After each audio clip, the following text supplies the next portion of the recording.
No picture on, there's nobody on GTR changing anything yet. All right, this is a quick video. If you're on YouTube and you're changing out a bell housing on an R35 GTR, this is what you're gonna need to know.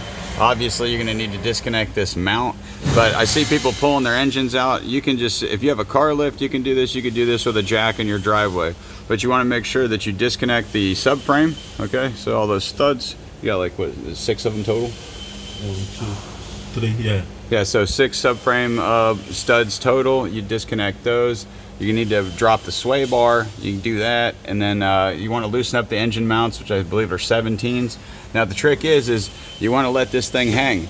Let it hang this much. That's how much it needs to hang. If you let it hang that much, and you get a friend maybe with a pry bar to pry against the unibody and the subframe, you can twist this thing out of there. Obviously, you need to make sure that you take your hardware out from inside the dampening disc, but whenever you go to get this bell housing out, you can actually get it out. When you twist it, you want to clock it to where the crank sensor is right there, and that kind of allows you access to slide over the top of this mount. So you can actually get this bell housing out, and this job's honestly, like, now we did one maybe like 3-hour job, 2-hour job, or less maybe. Yeah, less than yeah, you could probably do this job in an hour and a half. So if you have that problem with these bearings up in here in this shaft and making a lot of noise and doing some weird stuff, then all you have to do is just simply lower the subframe, you know, but keep it on the stud so you can slide it right back on. But that's all you need to know, guys.